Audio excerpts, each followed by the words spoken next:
नमस्कार। आज मैं आपको सुना रही हूँ मुंशी प्रेमचंद की लिखी कहानी भूत।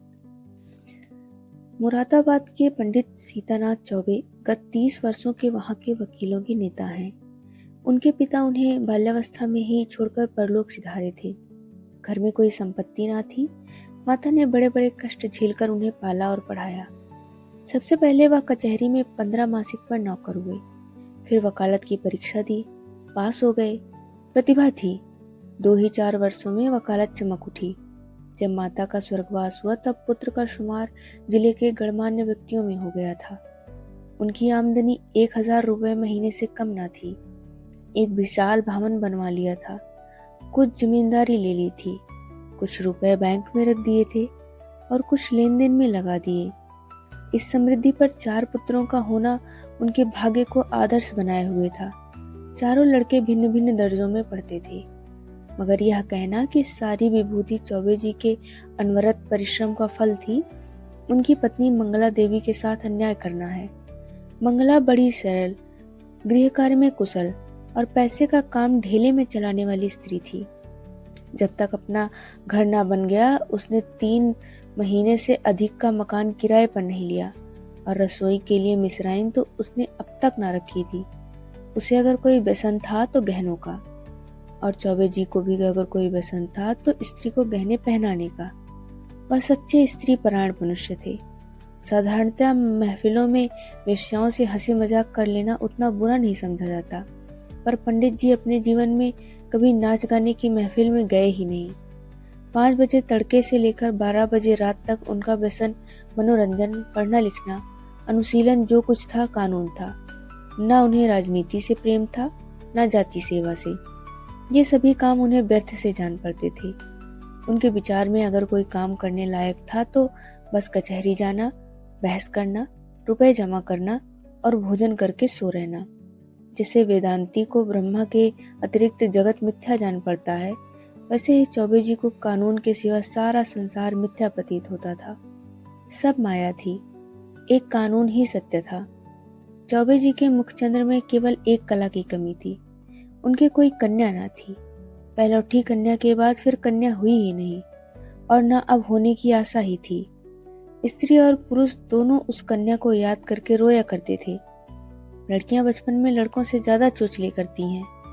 उन चोचलों के लिए दोनों प्राणी बिकल रहते। माँ सोचती, लड़की होती तो उसके लिए गहने बनवाती, उसके बाल गूंथती। लड़की पैजनिया पहने ठुमक ठुमक आंगन में चलती तो कितना आनंद आता। चौबे सोचते, कन्यादान के बिना मोक्ष कैसे होगा। कन्यादान महादान है। जिसने यह दान न दिया उसका जन्म ही व्यर्थ गया। आखिर यह लालसा इतनी प्रबल हुई कि मंगला ने अपनी छोटी बहन को बुलाकर कन्या की भांति पालने का निश्चय किया। उसके माँ बाप निर्धन थे, राजी हो गए। यह बालिका मंगला की सौतेली माँ की कन्या थी। बड़ी सुंदर और बड़ी चंचल थी। नाम था बिन्नी। चौबे जी का घर उसके आने से खिल उठा। 2-4 ही दिनों में लड़की अपने माँ बाप को भूल गई। उसकी उम्र तो केवल 4 वर्ष की थी, पर उसे खेलने की अपेक्षा कुछ काम करना अच्छा लगता था। मंगला रसोई बनाने जाती तो बिन्नी भी उनके पीछे पीछे जाती और उससे आटा गूंथने के लिए झगड़ा करती। तरकारी काटने में उसे बड़ा मजा आता था।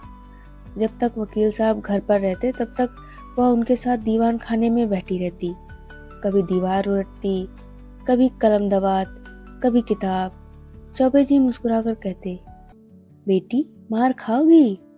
बिन्नी कहती, तुम मार खाओगे, मैं तुम्हारे कान काट लूंगी, जूजू को बुलाकर पकड़वा दूंगी। इस पर दीवान खाने में खूब कह कहे उड़ते। वकील साहब कभी इतने बाल्यवत्सल ना थे।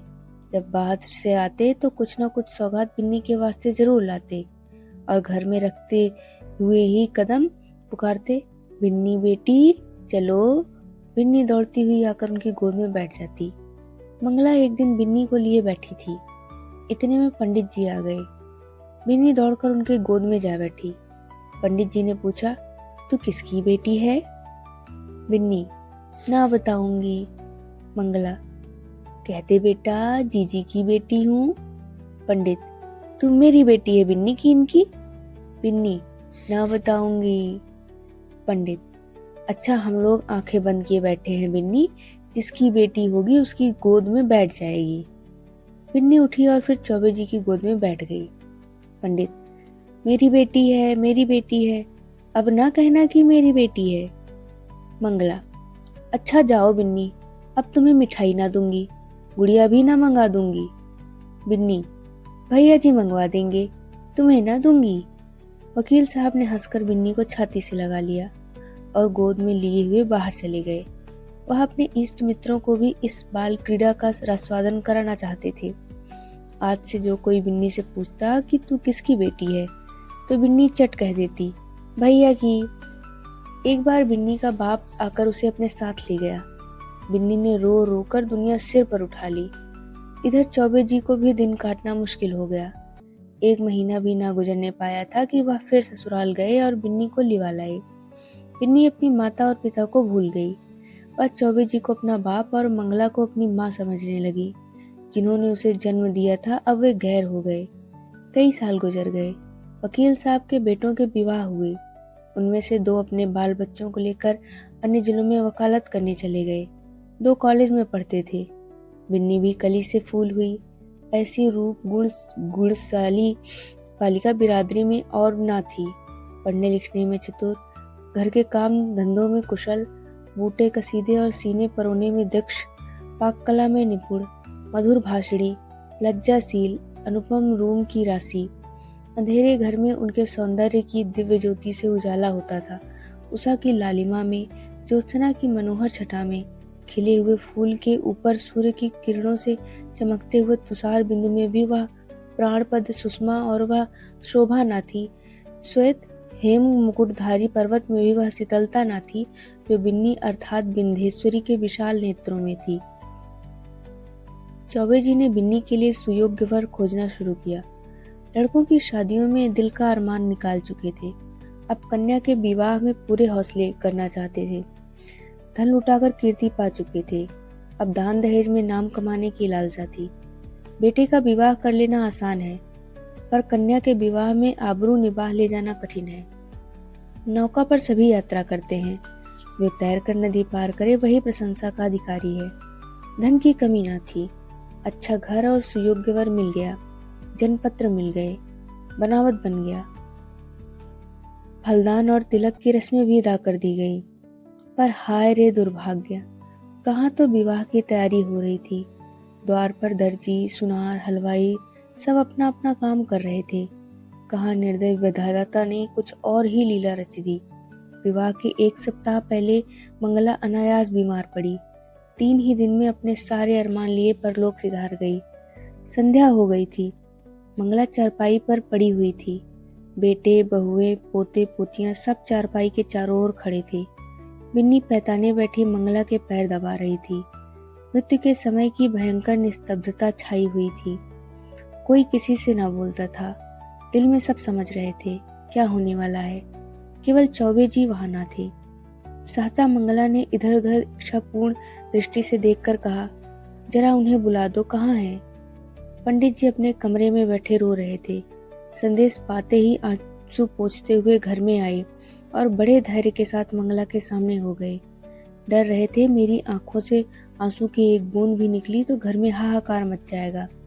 मंगला ने कहा, एक बात पूछती हूँ, बुरा न मानना, बिन्नी तुम्हारी कौन है? पंडित, बिन्नी कौन है?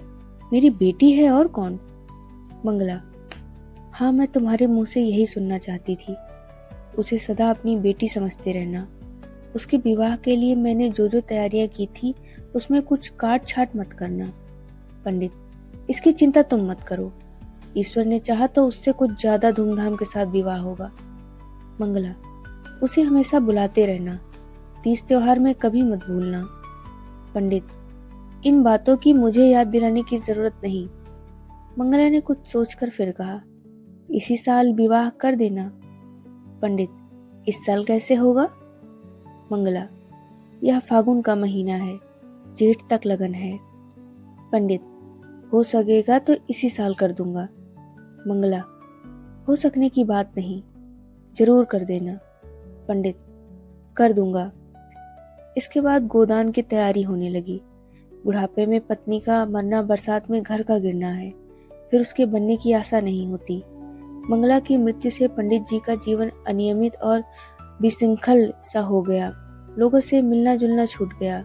कई कई दिन कचहरी ही न जाते, जाते भी तो बड़े आग्रह से। भोजन से अरुचि हो गई।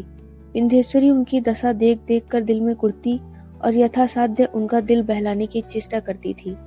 वह उन्हें पुराणों की कथाएं पढ़कर सुनाती, उनके लिए तरह तरह की भोजन सामग्री पकाती और उन्हें आग्रह अनुरोध के साथ खिलाती थी। जब तक वह ना खा लेते, आप कुछ ना खाती थी। गर्मी के दिन थे। रात को बड़ी देर तक उनके पैताने बैठी पंखा झला करती थी और जब तक वह ना सो जाते तब तक आप भी सोने ना जाती। वह जरा भी सिरदर्द की शिकायत करते तो तुरंत उनके सिर में तेल डालती। यहाँ तक कि रात को जब उन्हें प्यास लगती तब खुद दौड़ कर आती और उन्हें पानी पिलाती। धीरे धीरे चौबे जी के हृदय में मंगला केवल एक सुख की स्मृति रह गई। एक दिन चौबे जी ने बिन्नी को मंगला के सब गहने दे दिए। मंगला का यह अंतिम आदेश था। बिन्नी फूली न समाई। उसने उस दिन खूब बनाव श्रृंगार किया। जब संध्या के समय पंडित जी कचहरी में आए तो वह गहनों से लदी हुई उनके सामने कुछ लजाती और मुस्कुराती हुई आकर खड़ी हो गई। पंडित जी ने संतृष्ट नेत्रों से देखा। विंध्येश्वरी के प्रति अब उनके मन में एक नया भाव अंकुरित हो रहा था। मंगला जब तक जीवित थी वह उनसे पिता पुत्री के भाव को सजग और पुष्ट कराती रहती थी। अब मंगला ना थी, सो वह भाव दिन दिन शिथिल होता जाता था। मंगला के सामने बिन्नी एक बालिका थी। मंगला की अनुपस्थिति में वह एक रूपवती युवती थी, लेकिन सरल हृदय बिन्नी को इसकी रत्ती भर भी खबर न थी भैया के भाव में क्या परिवर्तन हो रहा है। उसके लिए वह वही पिता के तुल्य भैया थे। वह पुरुषों के स्वभाव से अनभिज्ञ थी। नारी चरित्र में अवस्था के साथ मातृत्व का भाव दृढ़ होता जाता है। यहाँ तक कि एक समय ऐसा आता है जब नारी की दृष्टि में युवक मात्र पुत्र तुल्य हो जाते हैं। उनके मन में विषय वासना का लेस भी नहीं रह जाता। किंतु पुरुषों में यह अवस्था कभी नहीं आती। उनकी कामेंद्रियां क्रियाहीन भले ही हो जाएं, पर विषय वासना संभवतः और भी बलवती हो जाती है। पुरुष वासनाओं से कभी मुक्त नहीं हो पाता, बल्कि जो जो अवस्था ढलती है त्यों त्यों ग्रीष्म ऋतु के अंतिम काल की भांति उसकी वासना की गर्मी भी प्रचंड होती जाती है। वह तृप्ति के लिए नीच साधनों का सहारा लेने को भी प्रस्तुत हो जाता है। जवानी में मनुष्य इतना नहीं गिरता। उसके चरित्र में गर्व की मात्रा अधिक रहती है। जो नीच साधनों से घृणा करता है वह किसी के घर में घुसने के लिए जबरदस्ती कर सकता है, किंतु परनाले के रास्ते नहीं जा सकता। पंडित जी ने बिन्नी को सतृष्ण नेत्रों से देखा और फिर अपनी इस उत्खिन्नता पर लज्जित होकर आंखें नीची कर ली। बिन्नी इसका कुछ मतलब ना समझ सकी। पंडित जी बोले, तुम्हें देखकर मुझे मंगला की उस समय की याद आ रही है जब वह विवाह के समय यहाँ आई थी। बिल्कुल ऐसी सूरत थी, यही गोरा रंग, यही प्रसन्न मुख, यही कोमल गाल, यही लजीली आंखें। वह चित्र अभी तक मेरे हृदय पट पर खिंचा हुआ है, कभी नहीं मिट सकता। ईश्वर ने तुम्हारे रूप में मेरी मंगला मुझे फिर दे दी। बिन्नी, आपके लिए क्या जलपान लाऊं? पंडित, ले आना, अभी बैठो। मैं बहुत दुखी हूँ। तुमने मेरे शोक को भुला दिया है। वास्तव में तुमने मुझे जिला लिया, नहीं तो मुझे आशा ना थी कि मंगला के पीछे मैं जीवित रहूंगा। तुमने प्राणदान दिया, नहीं जानता तुम्हारे चले जाने पर मेरी क्या दशा होगी। बिन्नी, कहाँ चले जाने के बाद? मैं तो कहीं नहीं जा रही हूँ। पंडित, क्यों? तुम्हारे विवाह की तिथि आ रही है, चली ही जाओगी। बिन्नी सकुचाती हुई, ऐसी क्या जल्दी है? पंडित, जल्दी क्यों नहीं, जमाना हंसेगा। बिन्नी, हंसने दीजिए, मैं यहीं आपकी सेवा करती रहूंगी। पंडित, नहीं बिन्नी, मेरे लिए तुम क्यों हलकान होगी? मैं अभागा हूँ, जब तक जिंदगी है जीऊंगा, चाहे रोकर जीऊं चाहे हंसकर। हंसी मेरे भाग्य से उठ गई। तुमने इतने दिनों संभाल लिया, यही क्या कम एहसान किया? मैं यह जानता हूँ कि तुम्हारे जाने के बाद कोई मेरी खबर लेने वाला नहीं रहेगा। यह घर तहस नहस हो जाएगा और मुझे घर छोड़कर भागना पड़ेगा। पर क्या किया जाए, लाचारी है। तुम्हारे बिना अब मैं यहाँ क्षण भर भी नहीं रह सकता। मंगला की खाली जगह तो तुमने पूरी की, अब तुम्हारा स्थान कौन पूरा करेगा? बिन्नी, क्या इस साल रुक नहीं सकता? मैं इस दशा में आपको छोड़कर न जाऊंगी। पंडित, अपने बस की होती तो मैं कह देता, वे लोग आग्रह करेंगे तो मजबूर होकर करना ही पड़ेगा। बिन्नी, बहुत जल्दी मचाएं तो आप कह दीजिएगा, अब नहीं करेंगे। उन लोगों के जो जी में आए करें, यहाँ कोई उनका दबैल बैठा हुआ है। पंडित, वे लोग अभी से आग्रह कर रहे हैं। बिन्नी, आप फटकार क्यों नहीं देते? पंडित, करना तो है ही, फिर विलंब क्यों करूं? यह दुख और वियोग तो एक दिन होना ही है। अपनी विपत्ति का भार तुम्हारे सिर क्यों रखूं? बिन्नी, सुख दुख में काम ना आऊंगी तो और किस दिन काम आऊंगी? पंडित जी के मन में कई दिनों तक घोर संग्राम होता रहा। अब वह बिन्नी को पिता की दृष्टि से न देख सकते थे। बिन्नी अब मंगला की बहन और उनकी साली थी। जमाना हंसेगा तो हंसे, जिंदगी तो आनंद से गुजरेगी। उनकी भावनाएं कभी इतनी उल्लासमयी न थी। उन्हें अपने अंगों में फिर जवानी की स्फूर्ति का अनुभव हो रहा था। वह सोचते, बिन्नी को मैं अपनी पुत्री समझता था, पर वह मेरी पुत्री है तो नहीं। इस तरह समझने से क्या होता है? कौन जाने ईश्वर को यही मंजूर हो, नहीं तो बिन्नी यहाँ आती ही क्यों? उसने इसी बहाने से यह संयोग निश्चित कर दिया होगा। उसकी लीला तो अपरंपार है। पंडित जी ने वर के पिता को सूचना दे दी कि कुछ विशेष कारणों से इस साल विवाह नहीं हो सकता। विंध्येश्वरी को अभी तक कुछ खबर ना थी कि मेरे लिए क्या क्या षड्यंत्र रचे जा रहे हैं। वह खुश थी कि मैं भैया जी की सेवा कर रही हूँ और भैया जी मुझसे प्रसन्न हैं। बहन का इन्हें बड़ा दुख है। मैं ना रहूंगी तो यह कहीं चले जाएंगे। कौन जाने साधु सन्यासी ना हो जाएं। घर में कैसे मन लगेगा? वह पंडित जी का मन बहलाने का निरंतर प्रयत्न करती रहती थी। उन्हें कभी मन मारे न बैठने देती। पंडित जी का मन अब कचहरी में न लगता था। घंटे 2 घंटे बैठकर चले आते थे। युवकों के प्रेम में विकलता होती है और वृद्धों के प्रेम में श्रद्धा। वे अपनी यौवन की कमी को खुशामद से, मीठी बातों से और हाजिर जवाबी से पूर्ण करना चाहते हैं। मंगला को मरे अभी 3 ही महीने गुजरे थे कि चौबे जी ससुराल पहुंचे। सास ने मुंह मांगी मुराद पाई। उसके 2 पुत्र थे। घर में कुछ पूंजी ना थी। उनके लालन पालन और शिक्षा के लिए कोई ठिकाना नजर न आता था। मंगला मर ही चुकी थी। लड़की का ज्यों ही विवाह हो जाएगा, वह अपने घर की हो रहेगी। फिर चौबे से नाता ही टूट जाएगा। वह इस चिंता में पड़ी हुई थी कि चौबे जी पहुंचे, मानो देवता स्वयं वरदान लेकर आए हों। जब चौबे जी भोजन करके लेटे तो सास ने कहा, भैया, कहीं बातचीत हुई कि नहीं? पंडित, अम्मा, अब मेरे विवाह की बातचीत क्या होगी? सास, क्यों भैया, अभी तुम्हारी उम्र ही क्या है? पंडित, करना भी चाहूं तो बदनामी के डर से नहीं कर सकता। फिर मुझे पूछता ही कौन है? सास, पूछने को तो हजारों हैं, दूर क्यों जाओ? अपने घर में ही लड़की बैठी है। सुना है तुमने मंगला के सब गहने बिन्नी को दे दिए हैं। कहीं और विवाह हुआ तो ये कई हजार की चीजें तुम्हारे हाथों से निकल जाएंगी। तुमसे अच्छा घर मैं कहाँ पाऊंगी? तुम उसे अंगीकार कर लो तो मैं तर जाऊं। अंधा क्या मांगे 2 आंखें। चौबे जी ने मानो विवश होकर सास की प्रार्थना स्वीकार कर ली। बिन्नी अपने गांव के कच्चे मकान में अपनी माँ के पास बैठी हुई है। अब की चौबे जी ने उसकी सेवा के लिए एक लौंडी भी साथ कर दी है। विंध्येश्वरी के दोनों छोटे भाई विस्मित हो होकर उसके आभूषणों को देख रहे हैं। गांव की और कई स्त्रियां उसे देखने आई हुई हैं और उसके रूप लावण्य का विकास देखकर चकित हो रही हैं। यह वही बिन्नी है जो यहाँ मोटी फरिया पहने खेला करती थी। रंग रूप कैसा निखर आया है। सुख की देह है ना। जब भीड़ कम हुई, एकांत हुआ, तो माता ने पूछा, तेरे भैया तो बड़ी अच्छी तरह है ना बेटी? यहाँ आए थे तो बहुत दुखी थे। मंगला का शोक उन्हें खाए जाता है। संसार में ऐसे मर्द भी होते हैं जो स्त्री के लिए प्राण दे देते हैं। नहीं तो यहाँ स्त्री मरी और चट दूसरा विवाह रचाया। मानो मनाते रहते हैं कि यह मरे तो नई नवेली बहू घर लावें। विंध्येश्वरी, उन्हें याद करके रोया करते हैं। चली आई हूँ, ना जाने कैसे होंगे। माता, मुझे तो डर है कि तेरा ब्याह हो जाने पर कहीं घबरा कर साधु फकीर ना हो जाएं। विंध्येश्वरी, मुझे भी तो यही डर लगता है। इसी से तो मैंने उन्हें कह दिया है कि अभी जल्दी क्या है। माता, जितने ही दिन उनकी सेवा करोगी उतना ही उनका स्नेह बढ़ेगा और तुम्हारे जाने से उन्हें उतना ही अधिक दुख होगा। बेटी, सच तो यह है कि वह तुम्ही को देखकर जीते हैं। इधर तुम्हारी डोली उठी और उधर उनका घर सत्यानाश हुआ।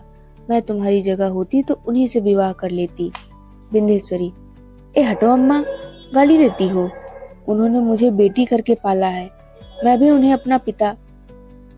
माता, चुप रह पगली, कहने से क्या होता है? विंध्येश्वरी, अरे सोच तो अम्मा, कितनी बेढंगी बात है। माता, मुझे तो इसमें कुछ बेढंगापन नहीं देख पड़ता। विंध्येश्वरी, क्या कहती हो अम्मा? उनसे मेरा, मैं तो लाज के मारे मर जाऊं, उनके सामने ताक न सकूं, वह भी कभी न मानेंगे। मानने की बात भी तो हो कोई। अम्मा, उनका जिम्मा मैं लेती हूँ, मैं उन्हें राजी कर लूंगी, तू राजी हो जा। याद रख, यह कोई हंसी खुशी का ब्याह नहीं है, उनकी प्राण रक्षा की बात है, जिसके सिवा संसार में हमारा और कोई नहीं। फिर अभी उनकी कुछ ऐसी उम्र भी तो नहीं है, 50 से 2 ही 4 साल ऊपर होंगे। उन्होंने एक ज्योतिष से पूछा भी है, उसने उनकी कुंडली देखकर बताया है कि आपकी उम्र कम से कम 20 वर्ष की है। देखने सुनने में भी वह 100-200 में से एक आदमी है। बातचीत में चतुर्माता ने कुछ ऐसा शब्द ब्यूह रचा कि सरल बालिका उसमें से निकल ना सकी। माता जानती थी कि प्रलोभन का जादू इस पर ना चलेगा। धन का, आभूषणों का, कुल सम्मान का, सुखमय जीवन का उसने जिक्र तक न किया। उसने केवल चौबे जी की दयनीय दशा पर जोर दिया।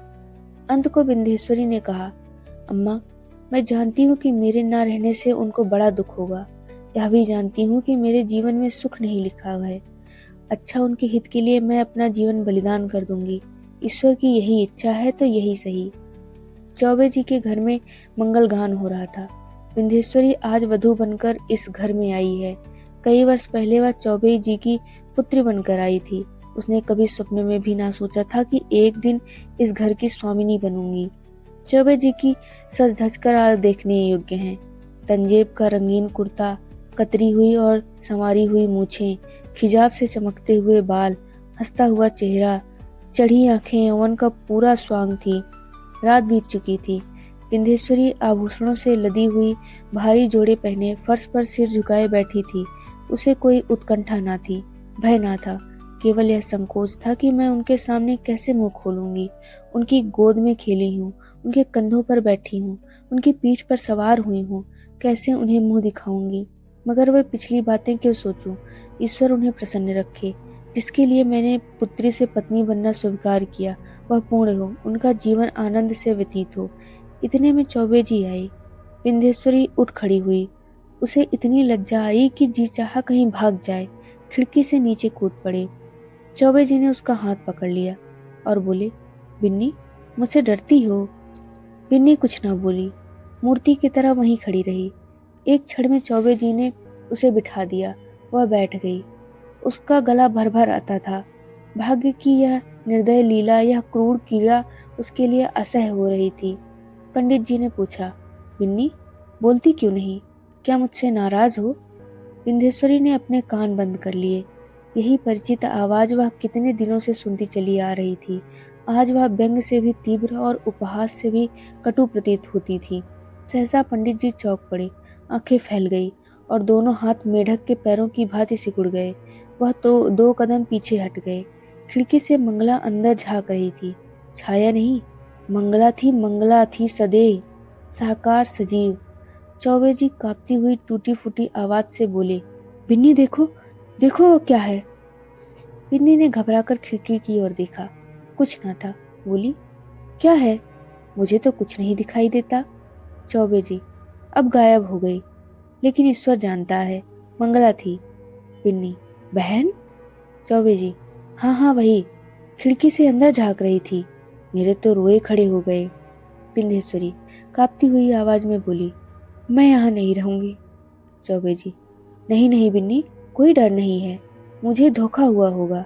बात यह है कि वह घर में रहती थी, यहीं सोती थी, इसी से कदाचित मेरी भावना ने उसकी मूर्ति लाकर खड़ी कर दी। कोई बात नहीं है। आज का दिन कितना मंगलमय है कि मेरी बिन्नी यथार्थ में मेरी हो गई। यह कहते कहते चौबे जी फिर चौंके। फिर वही मूर्ति खिड़की से झांक रही थी। मूर्ति नहीं, सदेह सजीव साकार मंगला। अब की उसकी आंखों में क्रोध ना था, तिरस्कार ना था, उसमें हास्य भरा हुआ था। मानो वह इस दृश्य पर हंस रही है, मानो उसके सामने कोई अभिनय हो रहा है। चौबे जी ने कांपते हुए कहा, बिन्नी, बिन्नी, फिर वही बात हुई, वह देखो, मंगला खड़ी है। विंध्येश्वरी चीखकर उनके गले से चिपट गई।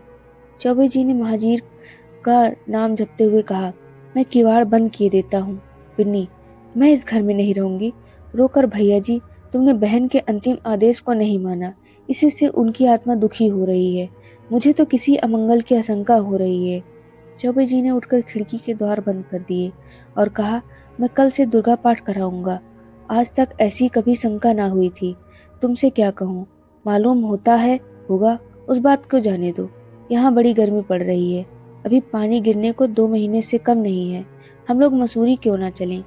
बिंदेश्वरी, मेरा तो कहीं जाने का जी नहीं चाहता। कल से दुर्गा पाठ जरूर कराना, मुझे अब इस कमरे में नींद ना आएगी। पंडित, ग्रंथों में तो यही लिखा है कि मरने के बाद केवल सूक्ष्म शरीर रह जाता है। फिर समझ में नहीं आता यह स्वरूप क्यों कर दिखाई दे रहा है। मैं सच कहता हूँ बिन्नी, अगर तुमने मुझ पर यह दया न की होती तो मैं कहीं का ना रहता। शायद इस वक्त मैं बद्रीनाथ के पहाड़ों पर सिर टकराता होता, या कौन जाने विष खाकर प्राण कर चुका होता। बिंदेश्वरी, मसूरी में किसी होटल में ठहरना पड़ेगा। पंडित, नहीं, मकान भी मिलते हैं। मैं अपने एक मित्र को लिखे देता हूँ, वह कोई मकान ठीक कर रखेंगे वहाँ। बात पूरी भी न होने पाई थी कि न जाने कहाँ से जैसे आकाशवाणी हो आवाज आई, बिन्नी तुम्हारी पुत्री है। चौबे जी ने दोनों कान बंद कर लिए। भय से थर थर कांपते हुए बोले, बिन्नी, बिन्नी यहाँ से चलो, न जाने कहाँ से आवाजें आ रही हैं। बिन्नी तुम्हारी पुत्री है। यह ध्वनि सहस्त्र कानों में पंडित जी को सुनाई पड़ने लगी, मानो इस कमरे की एक एक वस्तु से यही सदा आ रही है। बिन्नी ने रोकर पूछा, कैसी आवाज थी?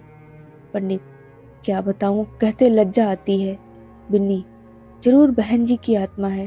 बहन, मुझ पर दया करो, मैं सर्वथा निर्दोष हूँ। पंडित, फिर वही आवाज आ रही है।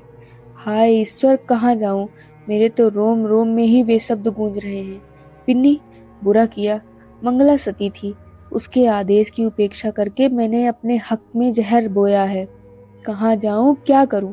यह कहकर पंडित जी ने कमरे के किवाड़ खोल दिए और बेतहासा भागे।